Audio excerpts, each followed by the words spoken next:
In this first class, I think we have to go to some detail first.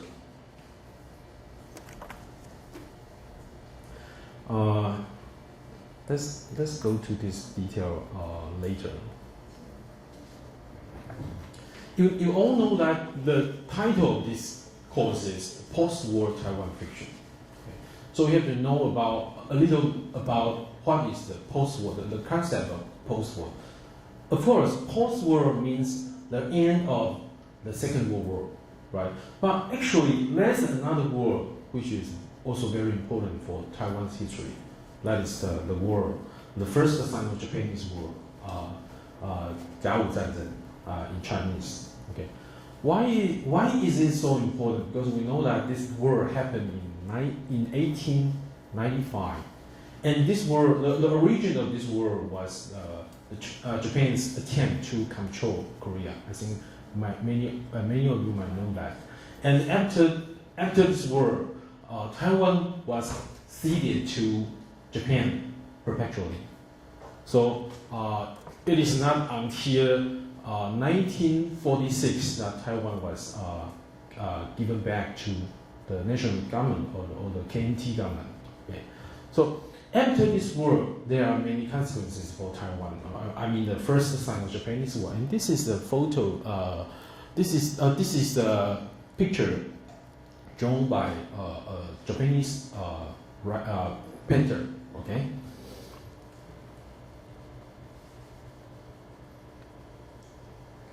Okay. And after this war, Japan and China signed the Treaty of Shimonoseki, 马关条约, and in this treaty, Taiwan was ceded to Japan. Okay.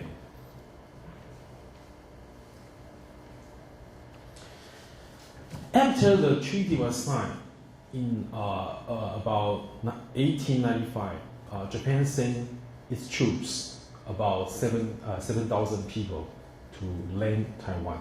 They land on Taiwan in the port of Keelung. Okay. And originally they sent 7,000 people. So they think it would be a very easy ride for them, because they think that because at that time China was considered to be a weak country, right? So a part of China should be weak too. Originally Japanese thought that, but after they landed Taiwan, they found that the Taiwanese they fought very bravely with the Japanese troops. So in a period of about 5 or 6 months, the Japanese government sent more troops to Taiwan, about 30,000 more troops to Taiwan. Okay, and finally they occupied Taiwan. And this is the picture drawn by a Japanese painter, and Japanese troops went into Taipei City. Okay. And the left side is Li Hongzhang. He's a very famous Chinese prime minister of late Qing dynasty, and the other is Ito Hirofumi. He's also a very famous prime minister of Japan. Okay, after Japan occupied Taiwan, of course, the occupation is very cool. Okay, but around 1936 and 1937, they started the movement of Kominka movement, or Japanization. It means that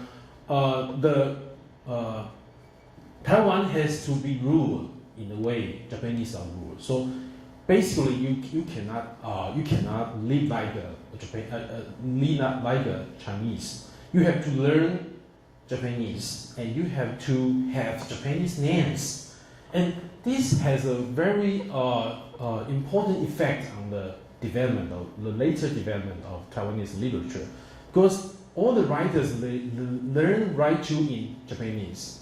The Taiwanese writers they learn to write in Japanese, and after the retrocession, I mean, after Taiwan was given back to KMT, given back to China, and those writers, they face a problem because the KMT government, after the second year of the retrocession, the KMT government started to execute a policy, the Chinese-only policy. Any Japanese publication was forbidden. Okay, so if you write in Japanese, you cannot publish your works, neither in the newspapers or in books. Okay, so later on we will know that many of the Taiwanese writers in the post-war period, they are actually from mainland. They are mainland writers, and except very few exceptions. There were still some writers. They have the experience in mainland China, so they can write in both Japanese and in Chinese. So they continue their writing. Okay, so this is what about the Kominka movement, and this is the government general who was responsible for the execution of this Kominka movement. This is Kobayashi Seizo.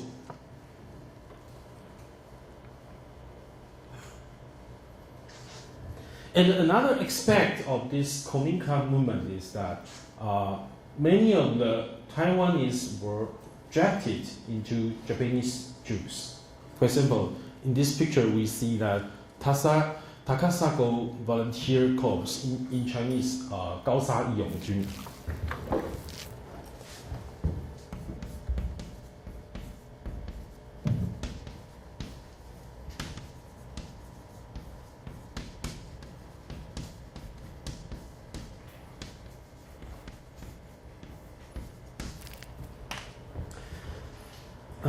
The troop called 高沙义勇军 was in English Takasago Volunteer Corps.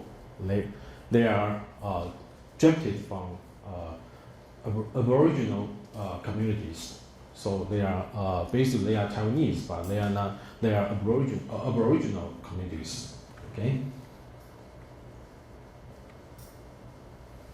And this is, I think, if you know something about Taipei or about Taiwan, you know that this is the presidential palace of Taipei, right? This is where President Ma Ying-jeou works right now. But this was also the Taiwan Governor Palace in during the period of Japanese occupation. Okay, so and this picture is taken in 1937. During the Japanese rule, many high school girls stood in front of the palace. Okay. And this is the presidential office building right now. Okay, so this is pretty much a very old building. And but aside from the problems caused by Kominka, I think Japanese government had done some good things to Taiwan, but it cannot be denied, because we know that after 1860, after the early 1860s, Taiwan was the period during the CHEN government. Taiwan became one of the places that can do business with foreign countries. Okay, so many of the ports in Taiwan, for example, Danshui or Tainan or some places like that, they are open to Western countries. So many of the foreigners came to Taiwan to do business. Okay, and it means that Taiwan is much more modernized than most of the other places in China after 1860s. And after Japanese came, they put their efforts to Taiwan and to modernize Taiwan. Okay, they think that the ruling of Chinese government is not very good, so they find their own way to modernize Taiwan. Okay, so this is also very important. Okay, then came the post-war retrocession. Okay, and this is a picture taken after the registration, after the Second World War ended, and Taiwan was given back to KMT government, and KMT government find someone to take care of Taiwan. Okay, and at that time, many of the Taiwanese people, they are very happy because after a long period of Japanese rule, they could call it they are Chinese again, right? So this is the situation after the early period of Taiwan registration.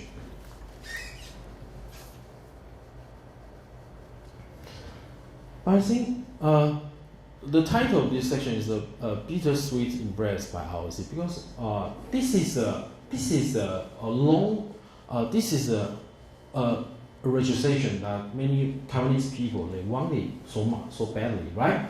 But after the second year of the registration, there was the February 28th incident, that is very famous. Of course, this incident, the reason for this incident to become is we know that there was in Taipei a widow selling contraband cigarettes, and she was beaten up by the officers of the Bureau of Monopoly 烟酒公卖局的这些官员就是有一个寡妇呢被这些烟酒公卖局的官员殴打 ，okay， and but behind this event we know that there's a there are other reasons that why there was this the February 28th incident, okay, because after Taiwan was given back to KMT,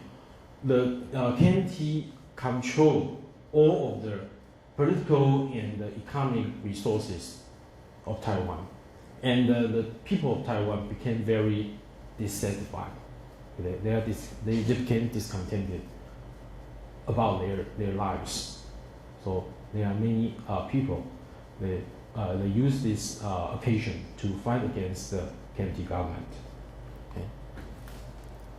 And you might ask that why is this related to post-war Taiwan fiction? Okay, this is the situation of the February 28th incident. This is a picture taken at that time. Taipei branch of the Bureau of Monopoly. This place was occupied by Angry Crown. So this is where the February 28th incident began. Okay.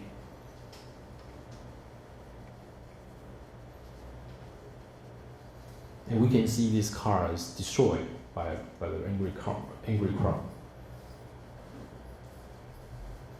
And this is a picture taken in not because the incident is I think is island-wide, it's not nationwide. From north to south, Taiwan is getting into some kind of chaotic situation. So this picture is taken at that time in Tainan.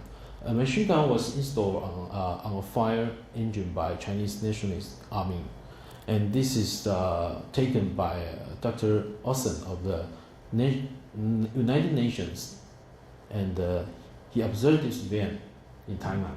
Okay, and we can see that Chinese government sent many troops here to Taiwan.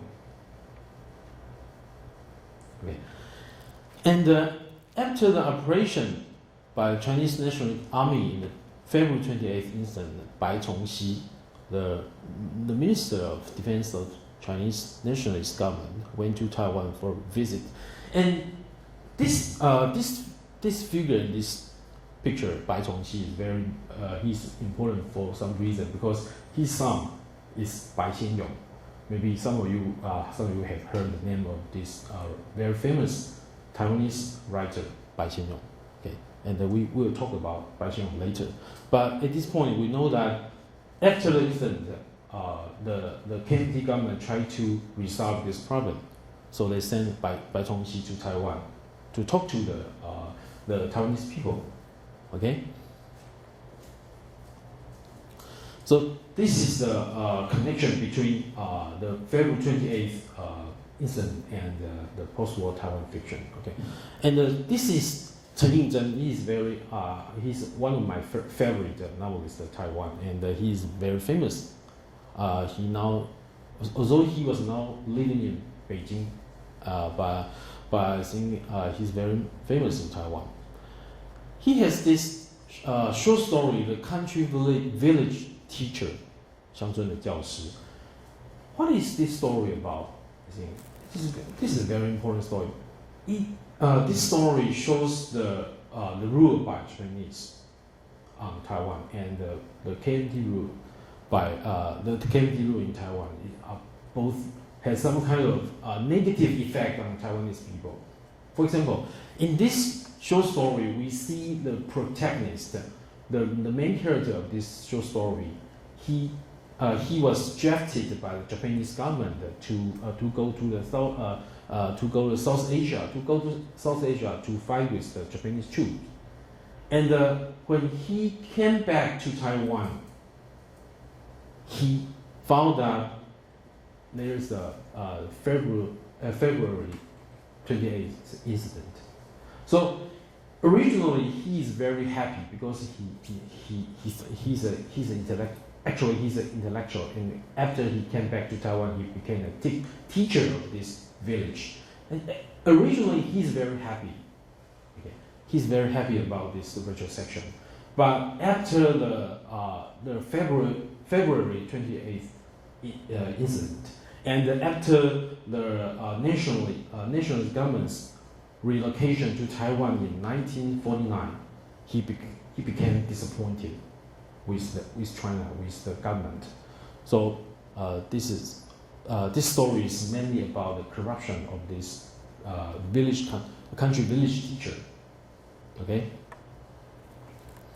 and at the end of the story, the protagonist committed suicide.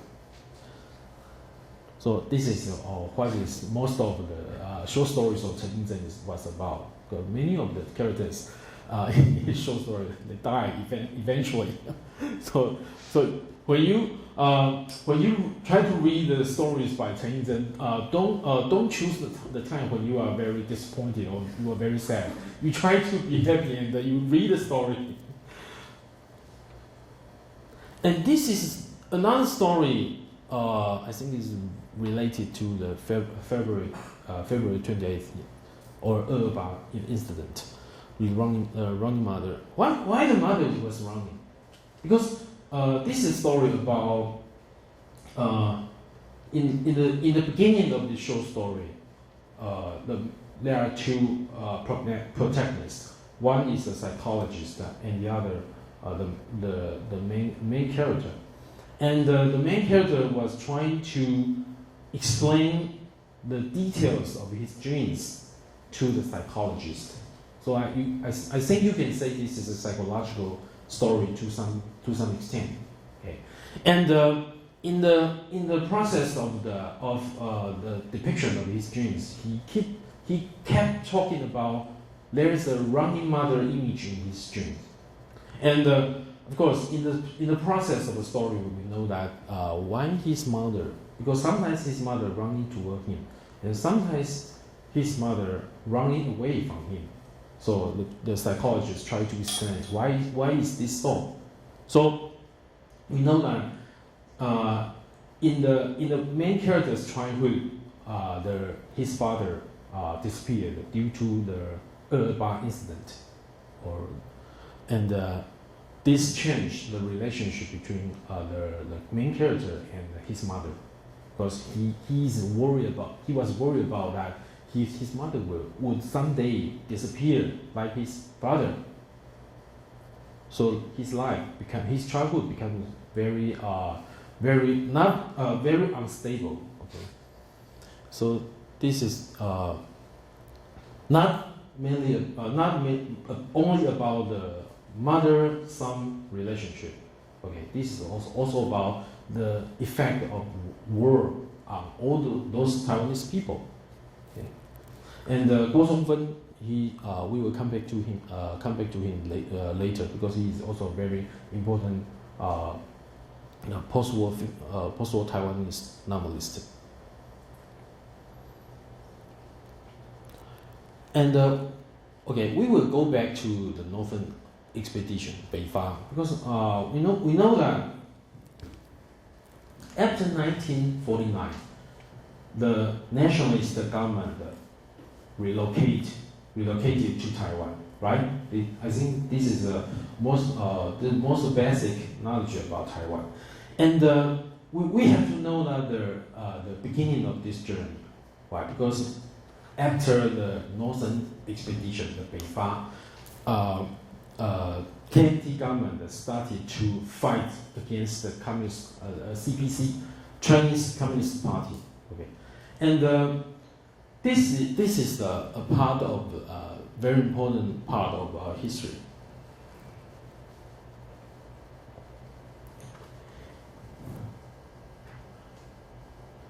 Okay, the reason of the Great Retreat, and this is the Chinese Civil War, because we know that after the Chinese Civil War, the nationalist government, the KMT government, went to Taiwan, right? But before the Chinese Civil War, we know that KMT tried to eradicate all the communist party members in Shanghai. Okay, so this I think this is a very important place in Shanghai, the Bund in Shanghai, but it's in 1928. Okay, but this incident happened in 1927. Okay, and KMT tried to eradicate the CPC, that is the Chinese Communist Party. Okay, and in this incident, there's about I think there's about 1,000 people, less than 1,000 people killed, but there were 5,000 people disappeared.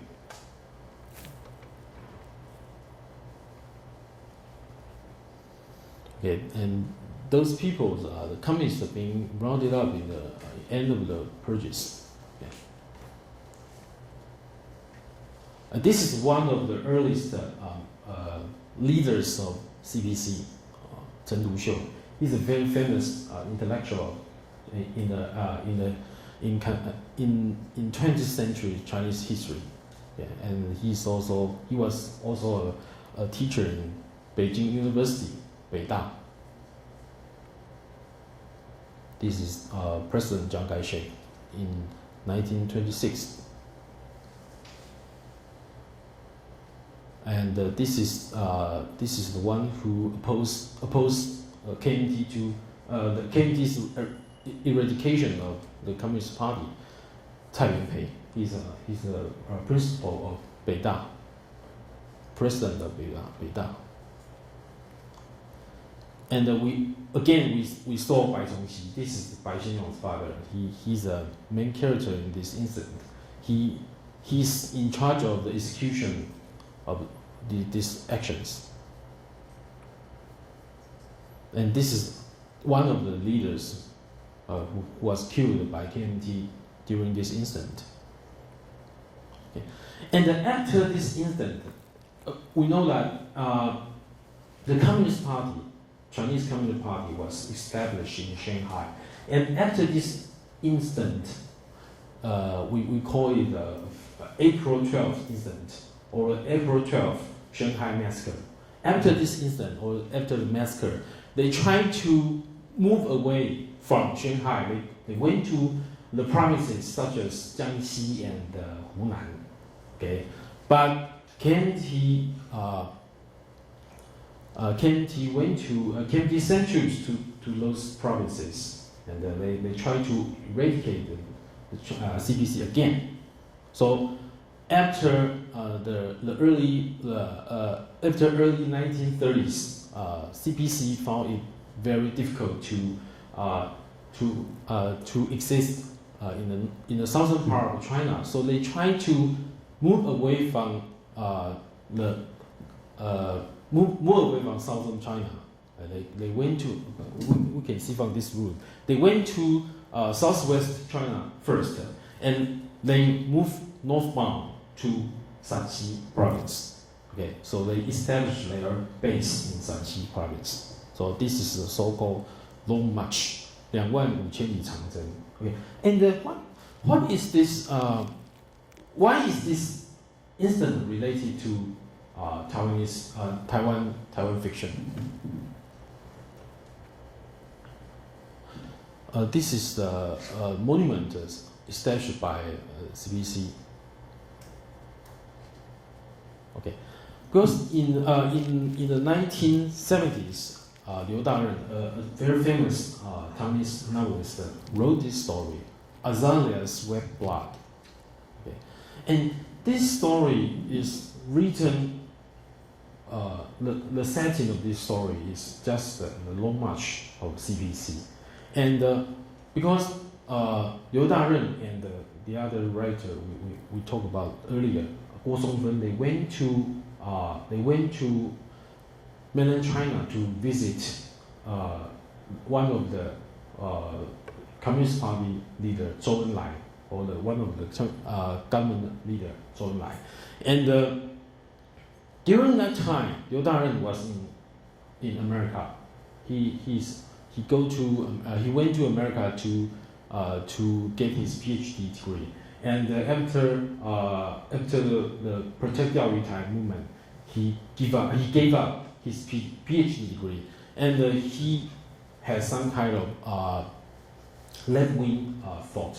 Okay, and he went to mainland China in 1974 with Guo Songfen, and both of them were on KMT government's blacklist, so they were not allowed to go back to Taiwan for 10 years.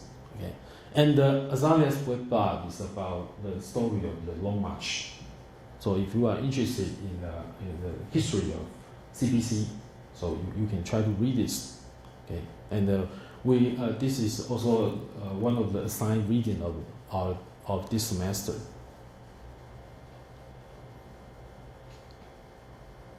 Okay, and these are the some things from the Civil War, the Second Civil War, Second Chinese Civil War between 1946 and 1950.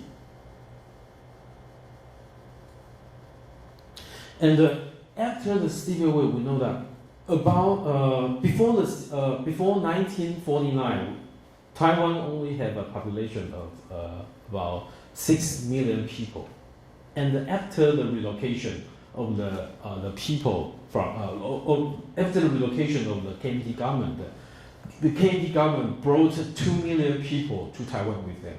So you can imagine that at that time, the situation is very chaotic for Taiwan. So at that time, the mainlanders from China, they built out some shanty houses like this. This is the what's so-called 眷村, or the military dependence compound. Military dependence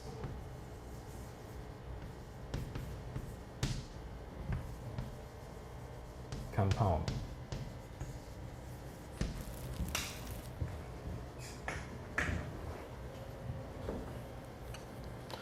Of course, there used to be many this kind of military dependence compound.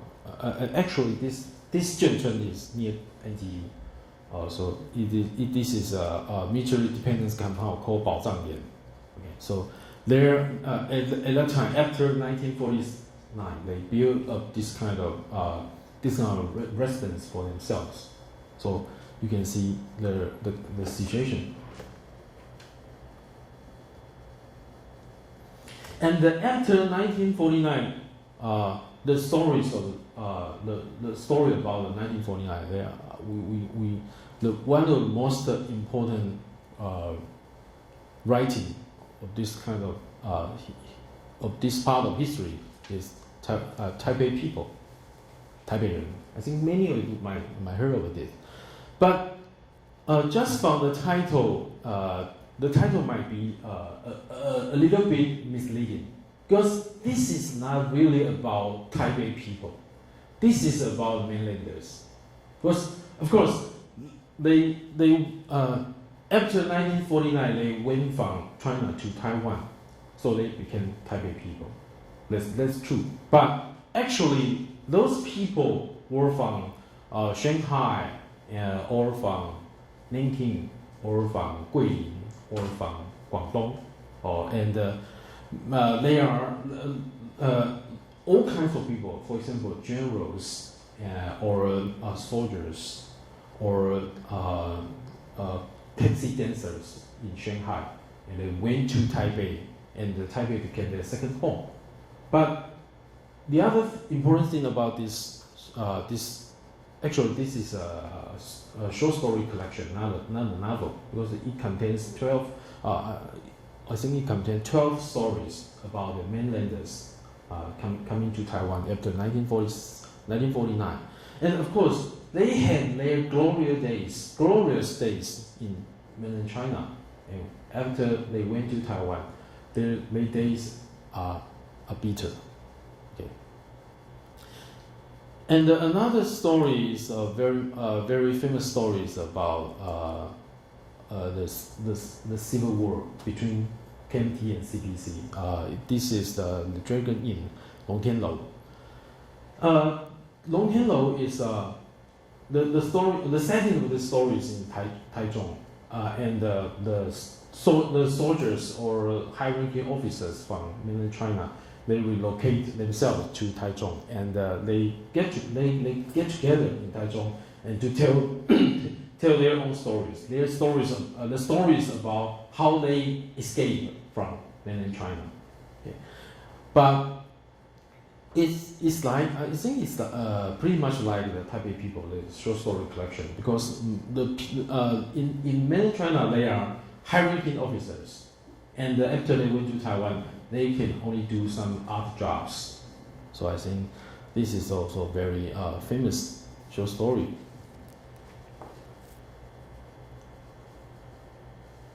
Again, we see Chen Yingzhen. Chen Yingzhen, this story is my first case. This story is written from the perspective of a police officer, and his first case is to investigate the death of a mainlander in Taiwan.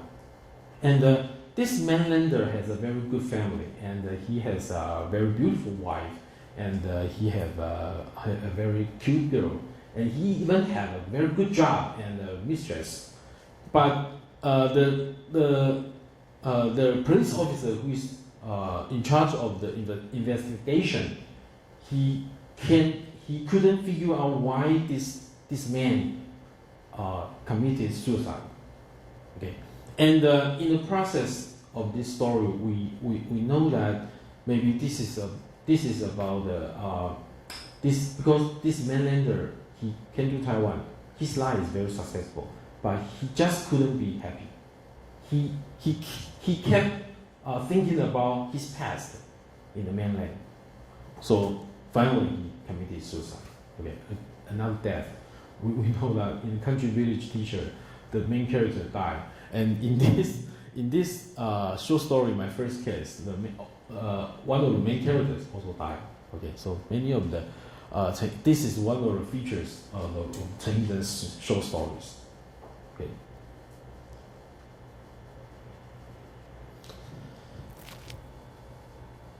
And these two stories are very interesting also, because one of this is the last of when Huangpu breed. Huangpu, you know where Huangpu is? Huangpu is in Guangdong province, and Huangpu is a place for KMT's military academy, right? Huangpu Junxiao. And the title of this story later on became a the title of a very important collection, The Last of Wen Burberry, and it's published by Columbia University Press. Yeah. And the story is about because from the title of this story, we know that this is about the a graduate of the Huangpu Military Academy. He's one of the last graduates of this academy. And in 1949, that graduate was in Sichuan. Okay, this is another story about 1949. And in Sichuan, his general defected to CPC, but this graduate of the Huangpu Military Academy, he couldn't. He didn't want to defect to CPC, but he couldn't escape to Taiwan either. So he chose to change his name and to lay low and remain in mainland China. This is about his 40 or 50 years stay in China. And this one, my relatives in Hong Kong, this is also very important because we know that in many of Taiwan's families, the composition of the family is, for example, the father might be a mainlander, and the mother might be a local Taiwanese. Okay. And what's embarrassing is that because many of the fathers they have had their first wives in China, okay, but they did not escape with their wives to Taiwan. So after they went to Taiwan, they find another woman to get married, and during the 40 or 50 years in Taiwan, they cannot connect with they cannot contact their first wives. But after they were allowed to see or to contact their first wives, their wives in Taiwan feel very angry about it. Okay, so this is the story. My relatives in Hong Kong, these relatives actually become the first wife of the protagonist's father, and they went to Hong Kong.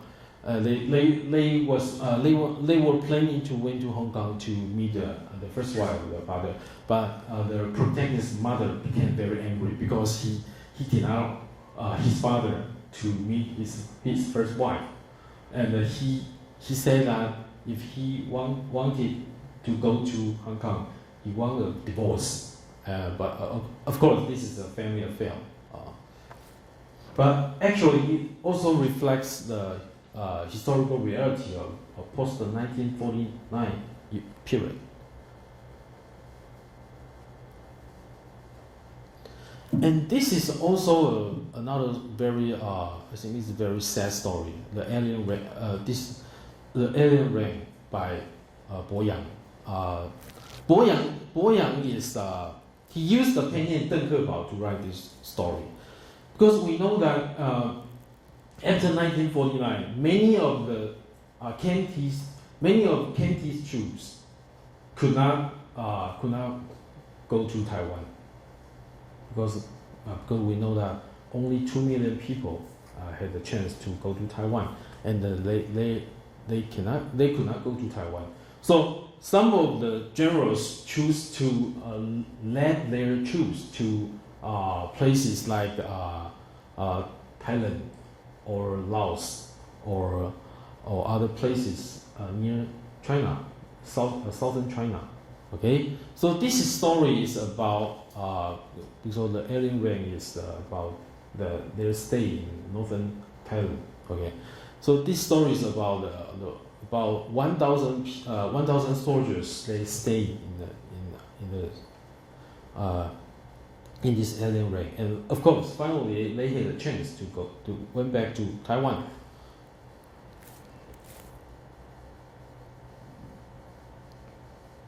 Okay, and after 1949, the relationship between Taiwan and the U.S. government, I think is very complicated because the U.S. government, once they they execute some kind of policy to. I think it's some kind of policy. They don't want to get involved between the civil war between KMT and CPC. Okay, so but something happened and changed this kind of policy, because we know that in 1950 there's the Korean War. The Korean War in 1950, the North Korea they invade South Korea, and actually they at one point they occupied most of the land of Korea, and so in order to prevent this kind of communist invasion, the U.S. government they sent troops to Korea, and they sent the 7th Fleet, 第七舰队, the 7th Fleet.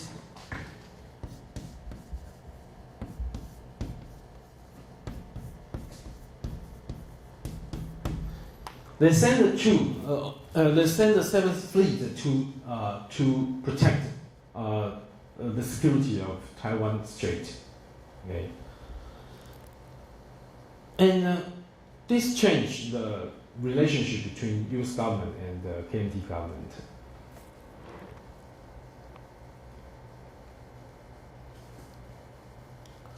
So we know that after the Korean War, the U.S. U.S. government started to help the ROC government or the KMT government. So there's the U.S. aid to ROC on Taiwan from 1950 to 1965. So this the picture you are looking at right now is the President Eisenhower. He visited Taipei in 1960. Okay.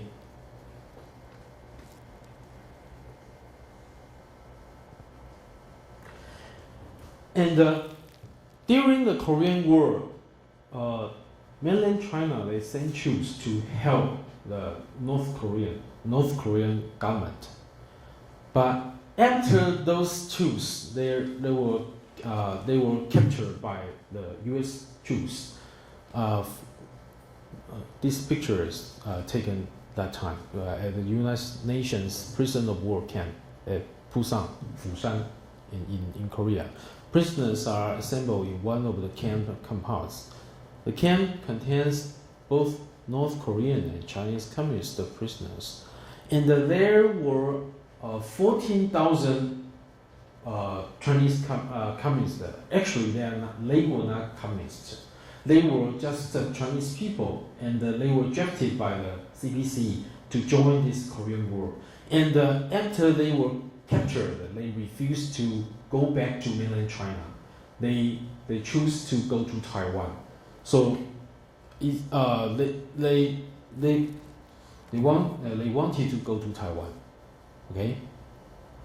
So this is another picture taken at that time. Chinese communist troops wearing tennis sneakers, rags, and American footgear surrendered to Charlie Company. Okay, this is another picture taken at that time. And the Chinese forces crossed the Yari River and joined the Korean War. Yari River is the natural borderline between China and North Korea. And this story is about the Korean War because 1,230 spots. What does this title mean? Those spots actually are some kind of tattoo on those on those Chinese soldiers in Korean War. They had this kind of tattoo.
those Chinese soldiers, they have this kind of tattoo on their hands.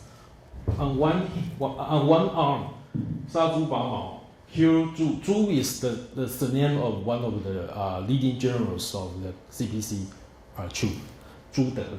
And Ba Mao, Mao Zedong, I think you should know that, eradicated Mao. 反共抗俄, the other arm they have this kind of tattoo, 反共抗俄, anti-communist, resist the Soviet Russia. And they also have the flag, they tattoo the flag of RC on their body.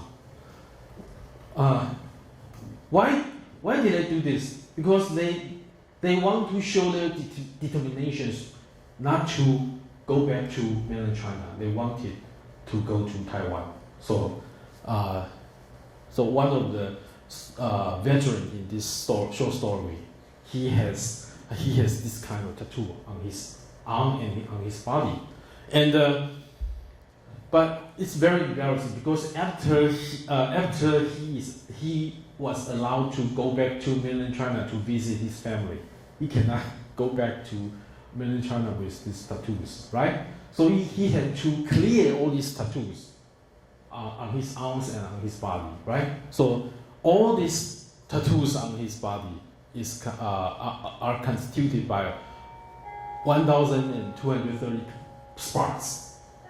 They have to clear all these spots in order to clear these tattoos. Okay, so this is the relationship between the Korean.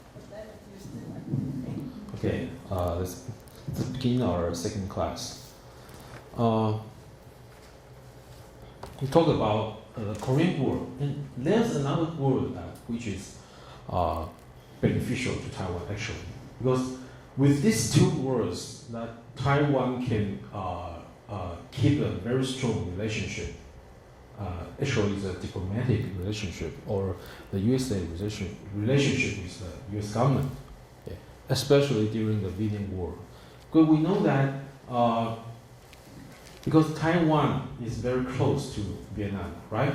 So actually, Taiwan can play the role of a military base to the US government or US Army. Okay.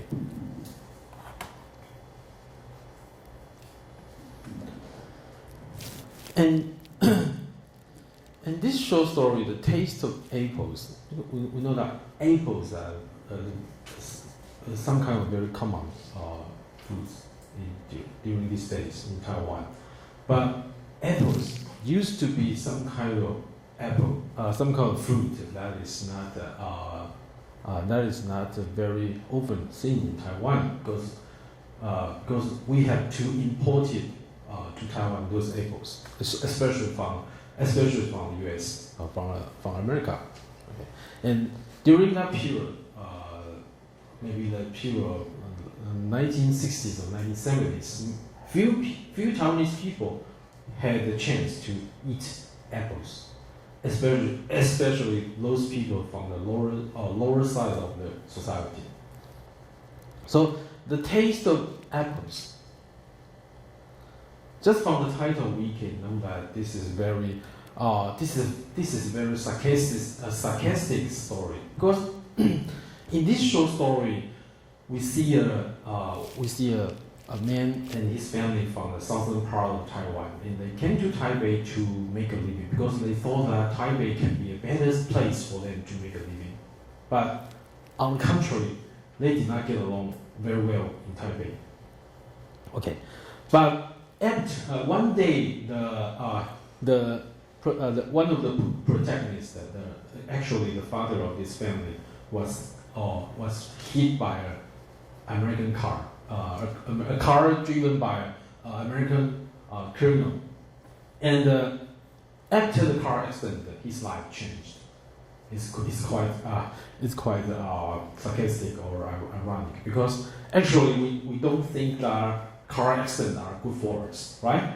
But in this short story, we saw through the whole process, the car accident that actually solved all the problems of the family because they can be supported by the U.S. government because the American criminal are willing to pay for all his loss, And moreover, the American colonel, he wanted to send the daughter of the father, the family, who was a dumb.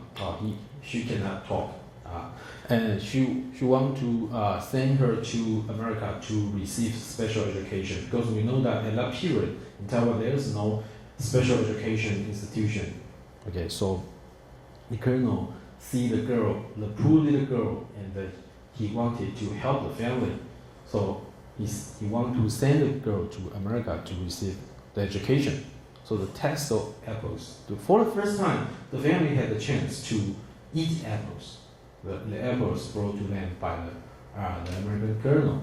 And what is very sarcastic is about the attitude of the Taiwanese officers in this short story, because actually the officer seemed not to very helpful to Taiwanese people. Yeah. But the American colonel is very good. He treated Taiwanese family very good. And finally they had a chance to eat the apples. Okay, so one car accident changed their life.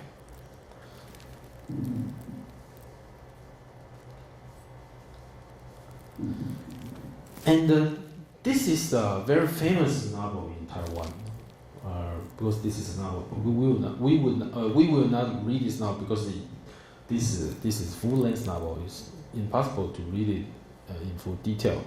But this story is also about the war, the Vietnam War.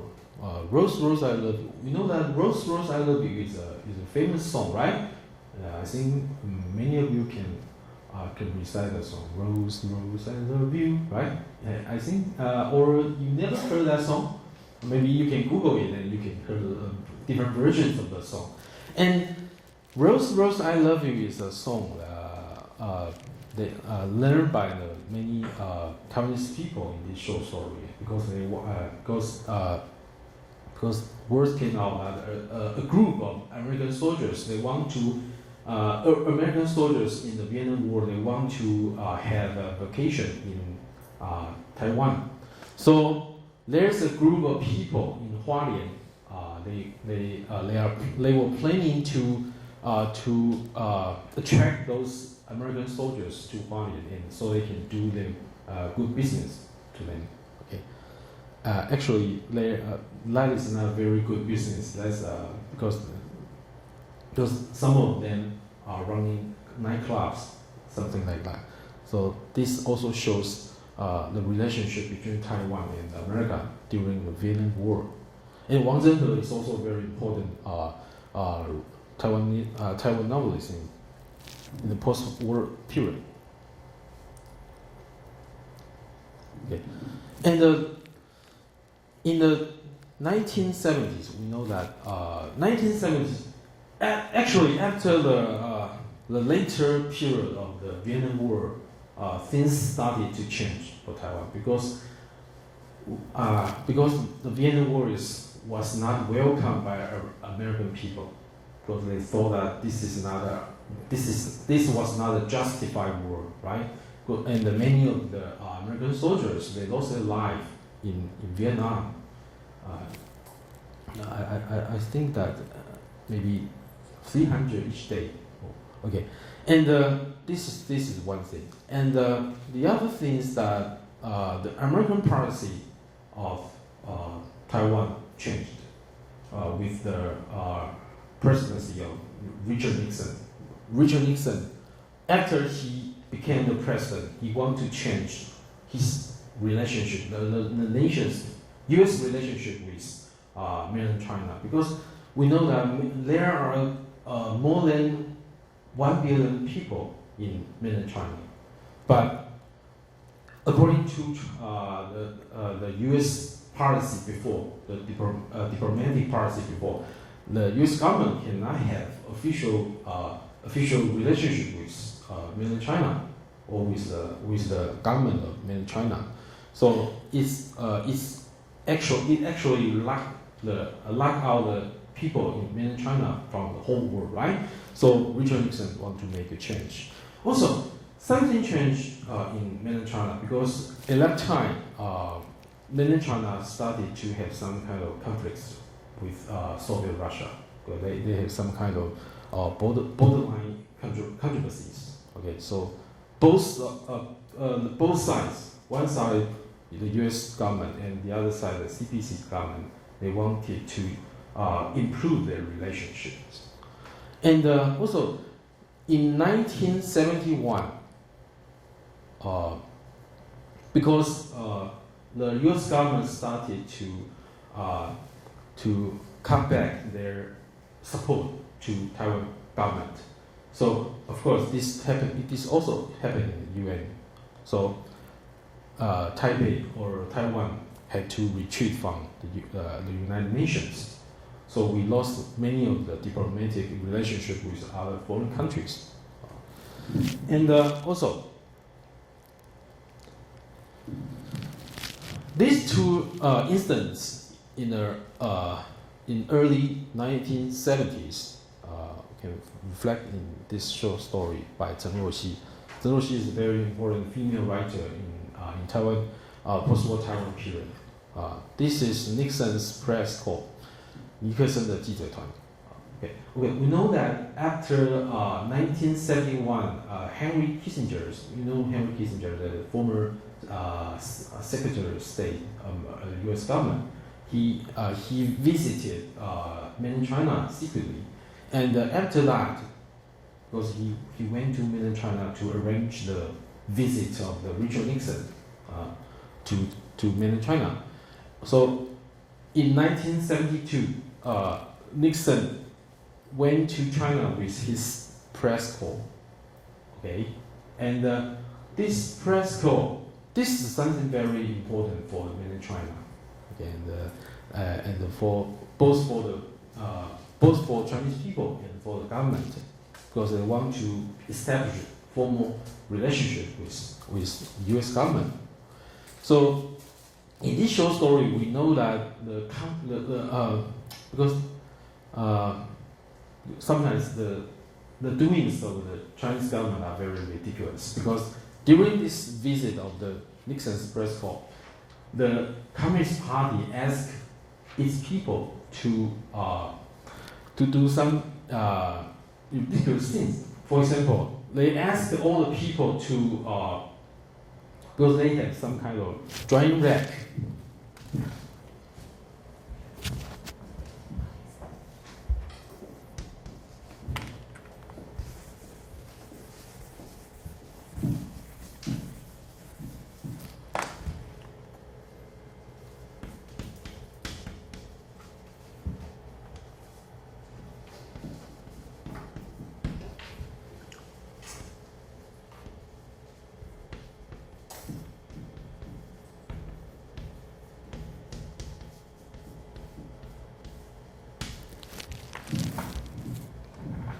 The Communist Party asked all the people, all the residents, to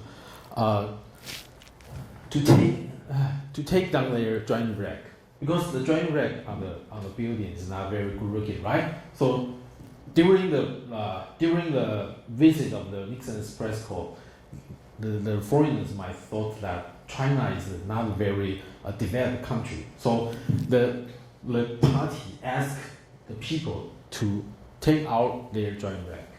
But one of the residents thought that this is not very convenient, because it's very difficult to put up this drying rack. After they take out the drying rack, they want to put it up again. So she had to do a lot of things to do it. So she refused. But in the end of the story, we know that the press corps never came to that place. And so this story reflects sometimes the policy of the Communist Party are very ridiculous.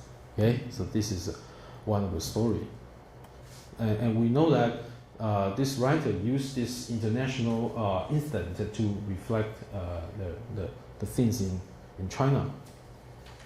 And Chen Ruoxi is also a very special Taiwanese writer, because we know that Chen Ruoxi is from he's a native Taiwan, and after he after she went to America for his master's degree, she because we know that less than 80, the 60s, right, 1960s, and many of the Westerners and some of the Taiwan students in America, they thought that Mao Zedong is a very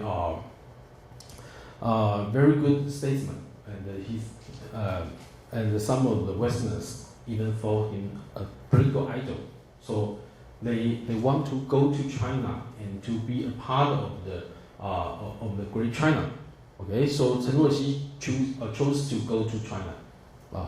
So she is not allowed to go back to Taiwan for more than 10 years.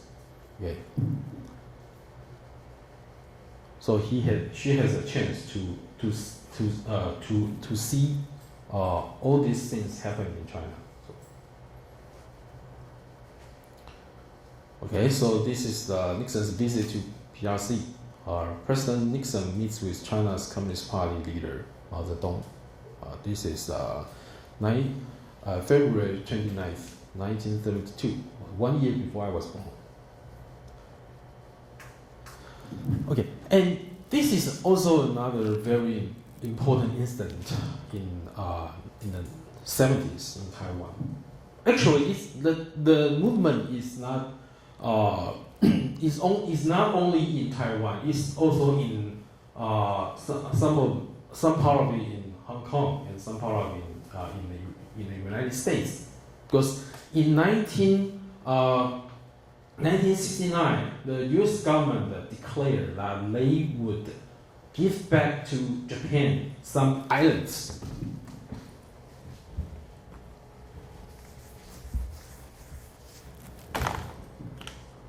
Some the islands in China, Senkaku.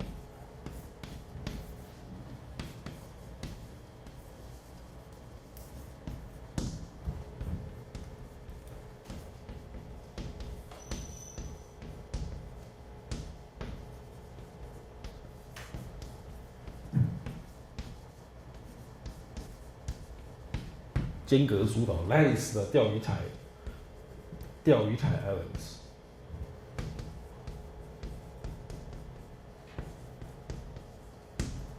That's the Japanese name of this islands, and this is what we Chinese call it, 钓鱼台. Of course, 钓鱼台 is a very small piece of land, but the importance of this, the meaning of the action by U.S. government, because many of the both Chinese and Taiwanese people thought that this is some kind of invasion of the U.S. government to both China and Taiwanese sovereignty, because this is a part of our nation, right? So you cannot give it back to Japan, okay? But it's also very this is something very complicated, because after the Second World War, the control power of these islands are given to America. So basically America can do what they want to do, right? And after 1969, the U.S. government they declared they want to give this back to Japan. And in 1970s, the movement started, the Protect 钓鱼台 movement, both in America and in Hong Kong and also in Taiwan. They protest against the U.S. government because they don't want these islands to be given back to the Japan. Okay.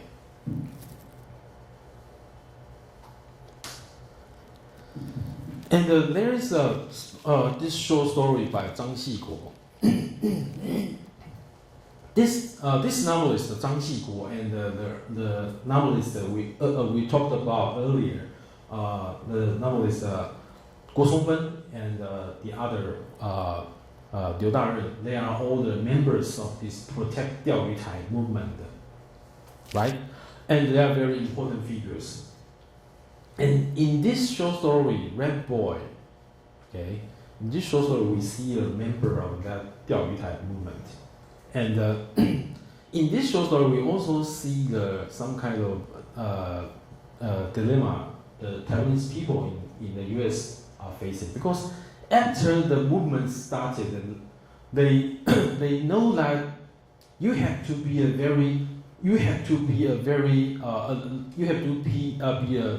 the people of a very great nation, that you can speak out all your claims.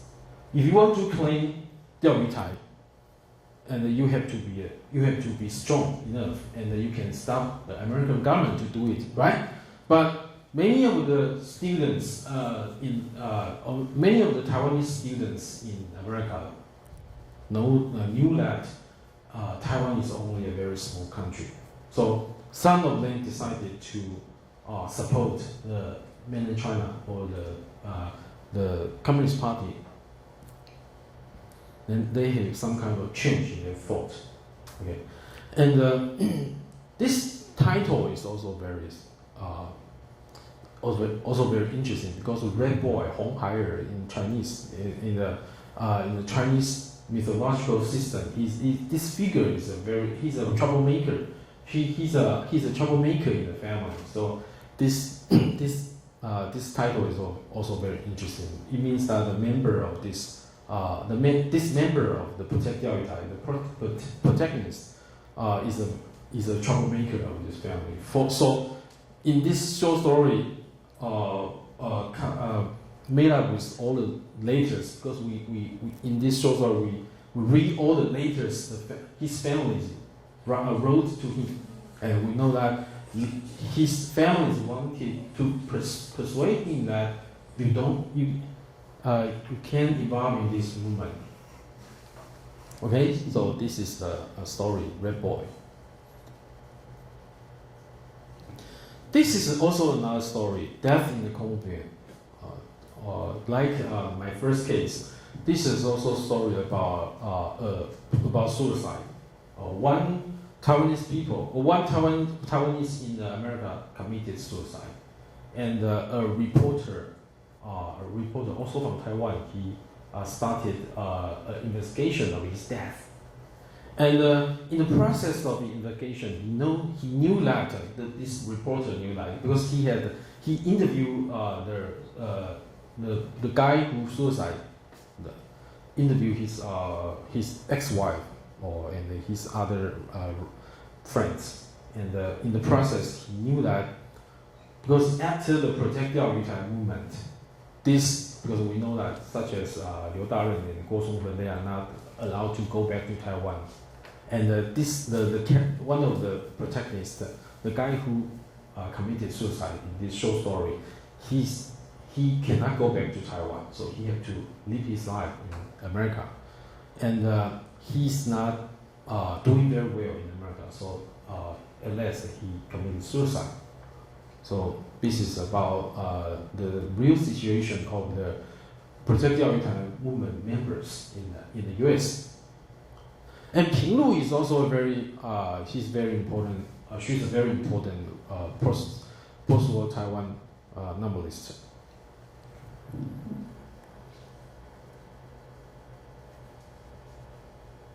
Yeah. And after the historical introduction, we go back to the earliest part of this story, of this period, the post-war Taiwan fiction. The first part of this period is anti-communist fiction, because we know that after 1949, 2 million people came to Taiwan, and they wanted to write about their own experiences, right? So they want to tell all the people in Taiwan and all the people in the world, because some of the works were translated into English. They wanted to tell the people in the world of freedom that what is communism is about. Okay? So they write, because for example, this Mr. Candlestick, 辣台儿, is about a very he's not very, the protagonist, 辣台儿, is not a very smart kid. But after he joined the army, the military academy, he became a very brave and a very intelligent soldier. And he fought in the Second Sino-Japanese War and also in the Chinese Civil War. And later on, gave his own life to a country for this world. Okay, so this is some kind of formula in this anti-communist fiction. Many of the protagonists are martyrs.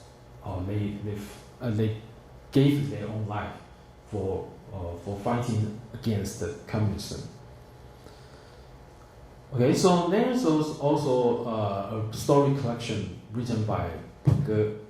This Peng Ge is one of the most important anti-communist novelists in Taiwan. Black Tears, stories in the war-torn China. Of course, this war, not just the Chinese Civil War, but also the second Sino-Japanese War. Okay.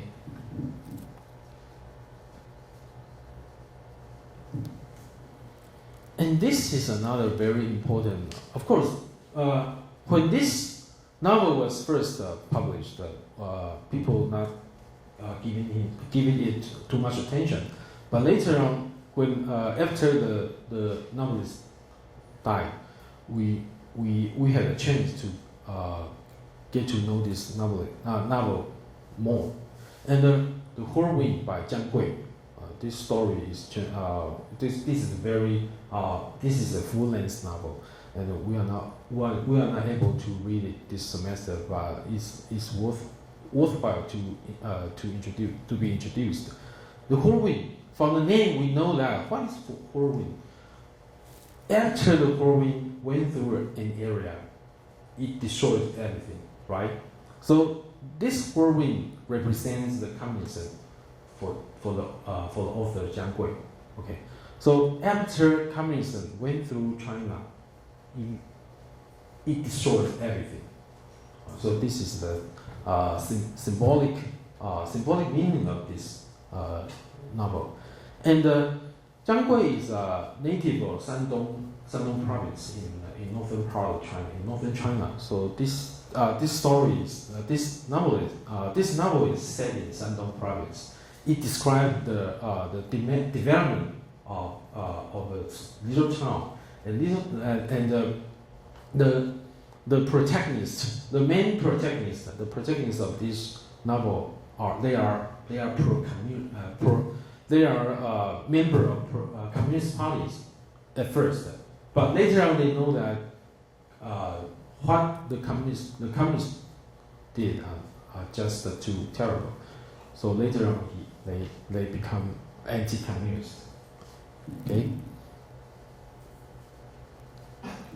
This is pretty much like the Whirlwind, Fool in the Reeds. Okay. This story is written by Chen Jiying. He's a very important political figure, a literary figure in post-war Taiwan. He's a KMT legislative yuan member. Okay.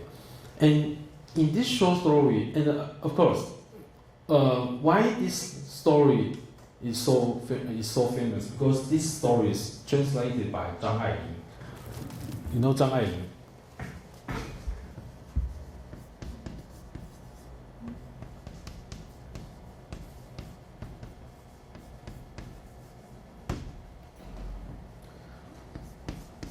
Ailing Zhang.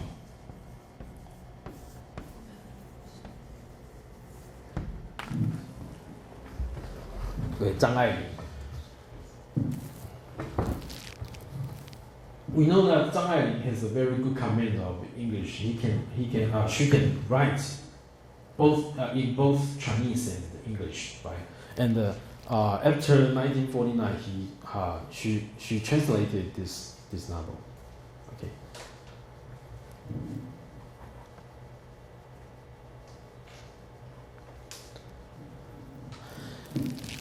In the period of 1950s, besides anti-communism, we also see some kind of lyrical romantic nativism.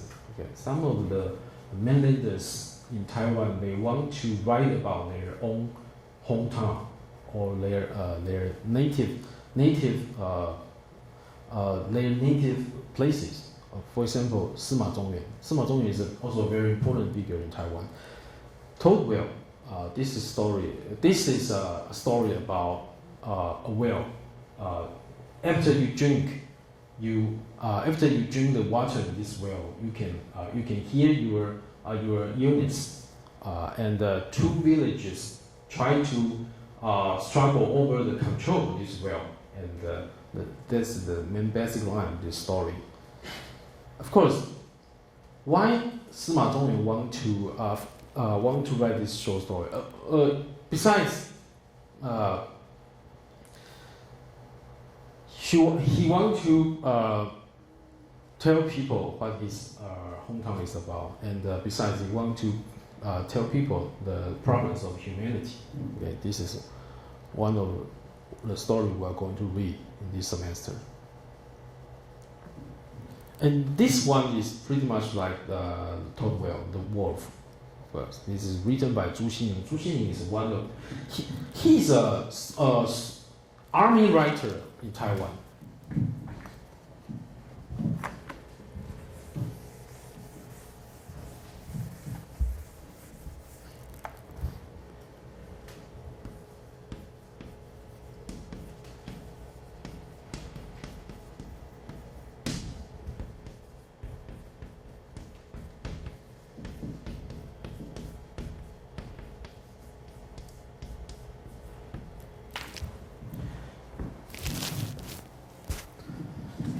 We know that, as I told you earlier, there were only 2 million people went to Taiwan with the KMT government, okay? And among them, most of them were soldiers or government officials or students, because they went to Taiwan with the schools. The whole school relocated to Taiwan.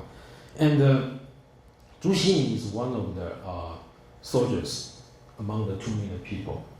And he wrote the story, The Wolf.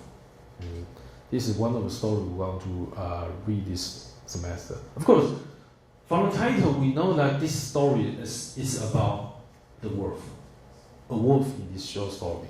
But it's also about, because this wolf is symbolic, because this is also about a figure of people, because sometimes when people are mean, they can be wolf, right? So I think this is also a very interesting story in Zhu Xinning.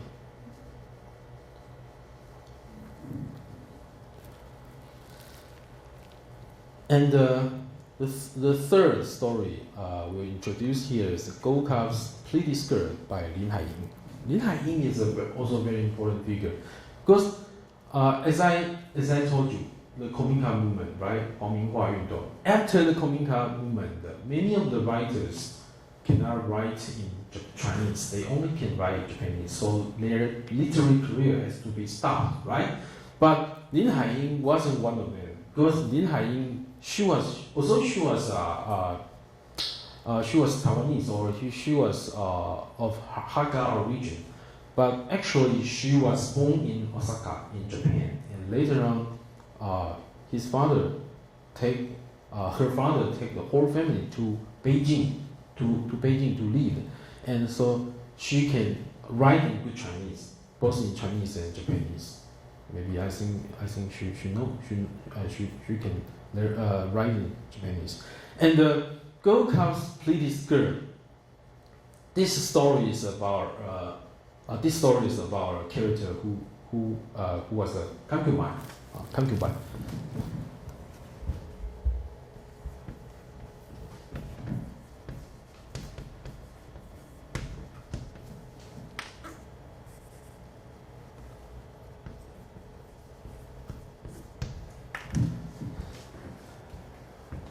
What is concubine? Concubine is a mistress in the house, in some of the richer families. Okay, and this concubine is called Gold Cup, and she wanted to wear a pretty skirt.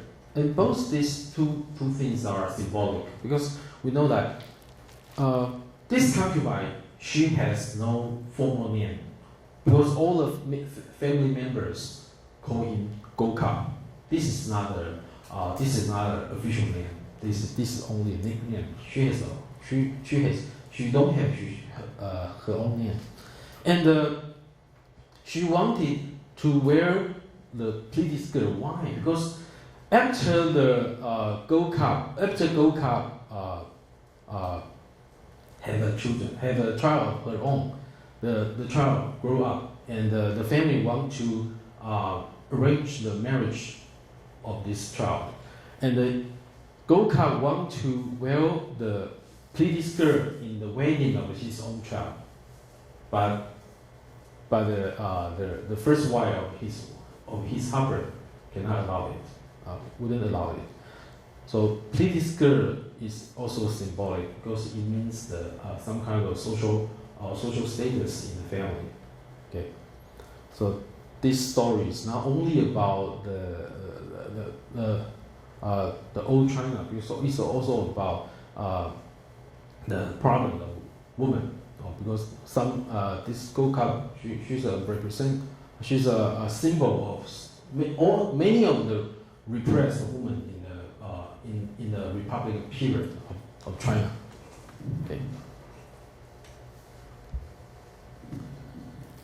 And this is also another story about because in this short story we know that the protagonist of this short story, she is also a woman.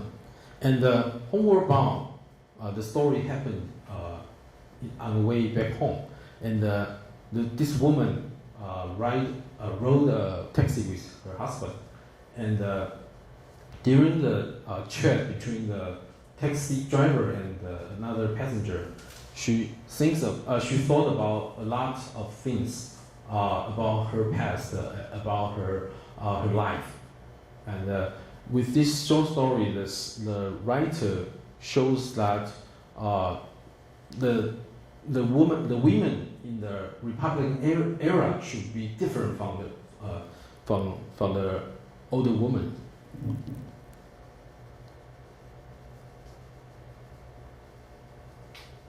Okay, and the second period in the post-war is the 60s, and the mainstream of that period is modernism. One of the most famous novelists during that period is Bai Xianyong. Okay, and if we have time, we can read 3 stories by Bai Xianyong this semester. Okay, of course, maybe 2 or 3. I'm not sure. And Winter Night is about, like I said before, all these 3 stories are from Taipei people. They are actually not about Taipei people. They are about mainlanders. Okay, so in all these 3 stories, the protagonists are actually all mainlanders. For example, Winter Night is about May 4th movement.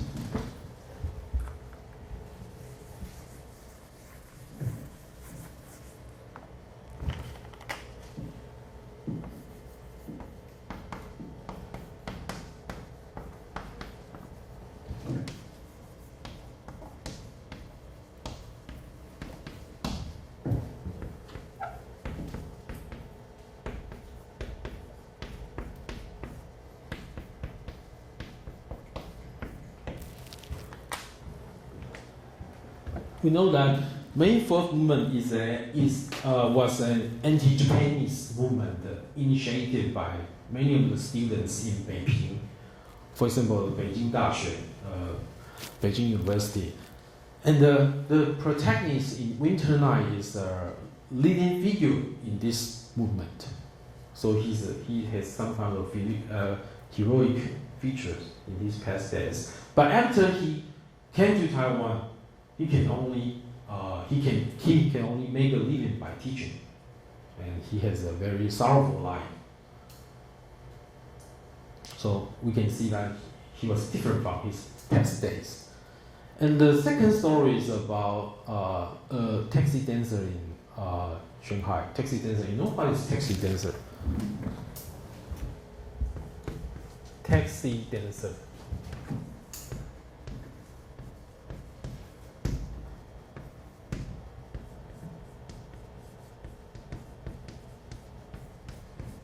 What is taxi dancer?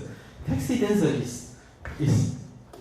it has nothing to do with taxi, But its only relationship with taxi is that the taxi dancer they charge according something like you pay taxi drivers. Okay, you dance with those dancers and you pay them. Just like you ask the driver to give you a ride and you pay the taxi driver. The last night of Taipan Jin, Daban or Taipei. Daban is the manager of the taxi dancers. So this character, this main protagonist is Daban, Jin Daban. And Jin Daban is a very popular taxi dancer in Shanghai. And after she came to Taiwan, she became a manager of those taxi dancers. And in this short story, she kept thinking about her past days as a very popular taxi dancer. Of course, the last night, this is her last night in this club because she wanted after this night she's going to get married. And the third story is state funeral. We know that Bai Xianyong's father is Bai Chongxi. He's one of the most important KMT generals. After Bai Chongxi came to Taiwan, he no longer commanded the troops because Jiang Jieshi, Chiang Kai-shek wouldn't allow him. So the General Bai Chongxi lived a very sorrowful life in his last days. So state funeral is after his father died. He wrote this story to remember his father. Okay, so this is the third story by Bai Xianyong. Can I ask something about the taxi dancer? Okay. You have a very famous song called Wu Yu in Taiwanese. Yes. So is the concept of a taxi dancer for Taiwanese and Chinese the same?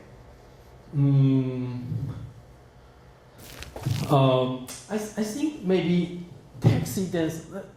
Actually, the trade is kind of. I think it's the same. This kind of trade is the same. Not only in but I think maybe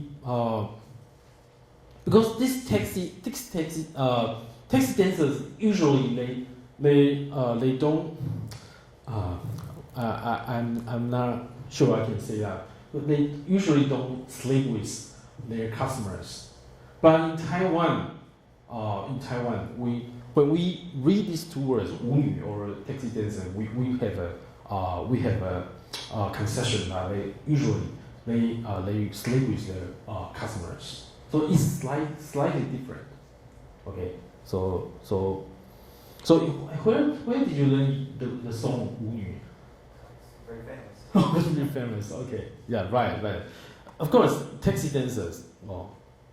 But in Taiwan, the taxi dancers, the concept is more like, for example, nightclub hostess or nightclub girls. Okay, but so the taxi dancers is more of the Chinese concept, not Taiwanese. Okay, and this is a story written by Wang Wenxing. Wang Wenxing is a retired professor of NTU. He's from the Department of Foreign Languages and Literatures.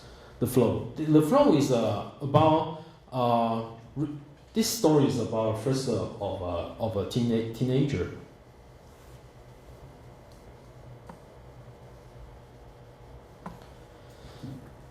And there's also Qi Dengsheng. Qi Dengsheng is also very, very famous. And we know that modernism in Taiwan, modernism is deeply affected by Western modernism. So the modernist writers in Taiwan, they borrow many techniques or concepts from Western modernism. For example, the concept of existentialism or something else. And in this short story, I Love Black Eyes, we see this. This is a very strange story. This story is about a flood, a very serious flood. And in this and something strange happened in this plot. And we usually think that this is a very existentialist story.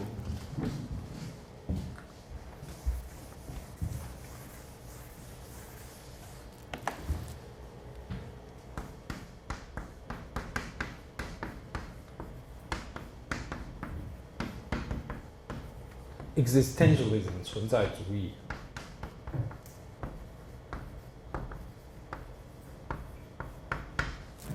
As you may have heard of writers such as Albert Camus or Jean Postwar, right? Those famous writers of French writers, or Franz Kafka are also considered to be existentialist. And Qi Dengsen used some of the concept of this existentialism to use this story to discuss some of this concept of existentialism. For example, responsibility of a man, or the existence of a man, or the choices made by a man. So I think in modernism in Taiwan are usually considered to be deeply affected by the Western modernism. Okay, this is the story we are going to read in the first half of this semester. And next week we are going to introduce the short stories we are going to read in the second half of this semester. And after the introduction of these short stories, this is a very brief introduction of short stories, and we can go back to some points.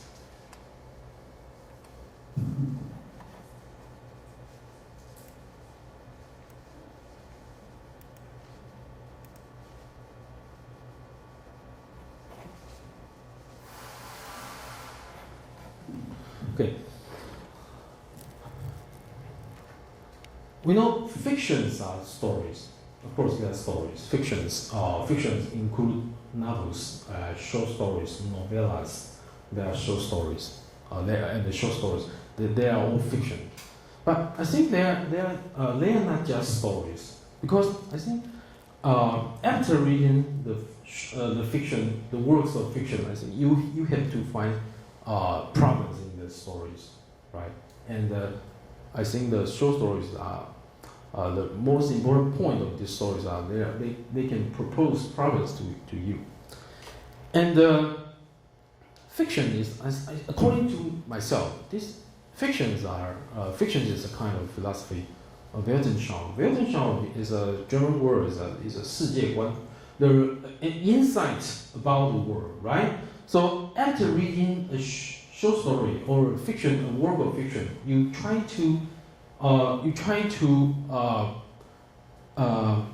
extract the thoughts of the writer, and you use it to view the world.